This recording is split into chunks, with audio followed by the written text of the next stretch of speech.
HGTV main stage for the BC Home and Garden Show. Our next presenter, which is the last one of the show, it's kind of sad to see it's over. He is a natural-born teacher, loves encouraging disaster-prone homeowners and curious viewers alike to take on any daunting home project, and above all, to do it right. These abilities led to a TV career as Gemini Award-winning host of the top-rated HGTV series Disaster DIY. His next big challenge was to build his own house amidst the very busy life he shares with his wife Sarah and 3 young children. Today he will give you a DIY and family guide to completing a successful renovation, how to avoid the common pitfalls, and make the right decisions to maintain your sanity.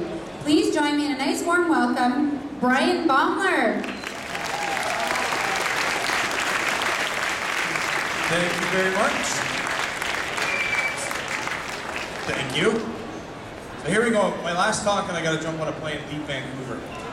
I know. So a guy asked me earlier, he said, why would you, because we used to live in Vancouver, and he asked me, why would you leave Vancouver and move back to Toronto? And the honest answer was to make enough money so that I can move back to Vancouver. It's kind of why I left. So who's renovating? A lot of people. Vancouver's under renovation. There should be a big construction sign when you drive in. A lot of people are renovating. And who watches TV?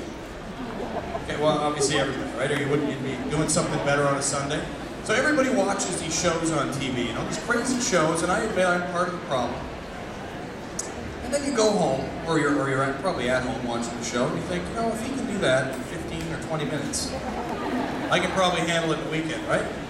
Has anyone done a reno in, you know, when you take out all the parts where I drive up in the show and I, you know, say hi and ask what's wrong, walk around a little bit. You take all that stuff out, the repetitive bits, it's really only 15 minutes of work that you see happen. And do you know why?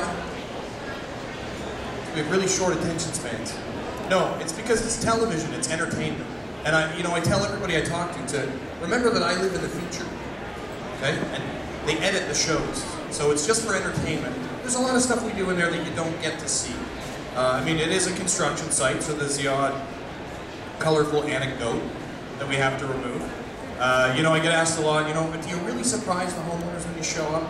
And the truth is yes, but we can't always use the first thing that they say in the show, so we sometimes have to do it again, and these guys, they're not actors, which I'm clearly not an actor either. I do own a construction company, so I actually do build houses and do renos and additions, etc. We have 30 some odd employees in Toronto, and that's what we do. So when we started doing the show, it's always a battle between construction and production. Has anyone ever done a reno with a camera crew sitting on your shoulder? You get to do things 3 or 4 times, which is kind of frustrating when normally in a retail job we're out there. I tell the guys, get in there, get the job done, and then get out. Collect our money, we're done.